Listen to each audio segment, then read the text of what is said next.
చారిత్రాత్మకమైనటువంటి శ్రీకాకుళాంధ్ర ఆంధ్ర మహావిష్ణు దేవాలయం వద్ద ఉన్నాం.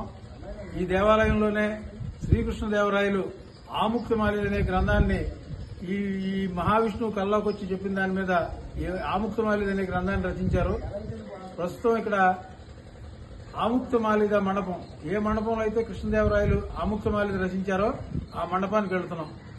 ఆంధ్ర మహావిష్ణువు సన్నిధిలో శ్రీకృష్ణదేవరాయలు సాహితీ సమరాంగ సార్వభౌముడు ఇదే మండపంలో ఇదే ప్లేస్ లో కూర్చుని ఆముక్తమాలిద అనేటువంటి తెలుగు గ్రంథాన్ని రచించాడు. ఇక్కడే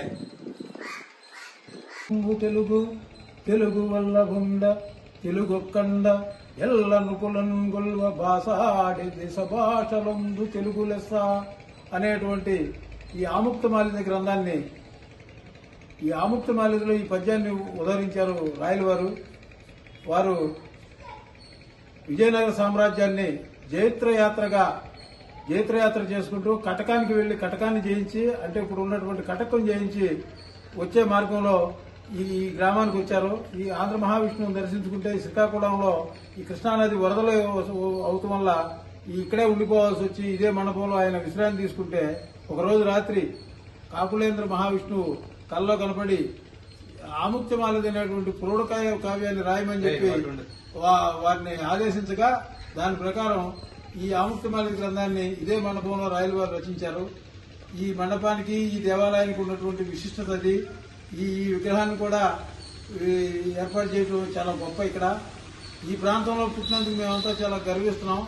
ఇదే రాయల వారు సాహితీ సమరాంగ సార్వభౌముడు, ఆంధ్రభోజుడు, అష్టదిగ్గజాల లాంటి కవులను పెట్టుకుని బ్రహ్మాండమైనటువంటి కళల కాణాచిగా విజయనగర సామ్రాజ్యాన్ని తీర్చిదిద్దినటువంటి మహానుభావుడు.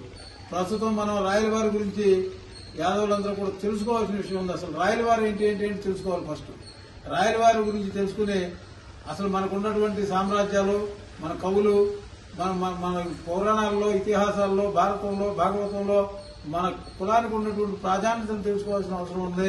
దాని ప్రకారం మనమంతా ఐక్యత లోపించడం వల్లే మనం ఈ రకంగా ఉన్నాం. ఇవాళ రాష్ట్ర ముఖ్యమంత్రి చంద్రబాబు నాయుడు గారి పుట్టినరోజు 130 దేశాల్లో జరుగుతోంది.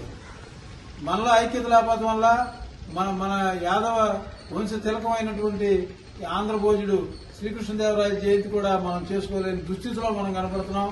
దీన్ని వేరే కులాలు రాయల వారు మావాడని మన కులాన్ని అపహరించే రకంగా కబ్జా చేసే విధంగా తయారవుతుంది. కాబట్టి స్ఫూర్తిదాయకంగా యాదవులంతా కూడా ముందుకు వెళ్లాలని కోరుకుంటున్నాం. గోపురం ఆ గోపురాలది లోపల గోపురం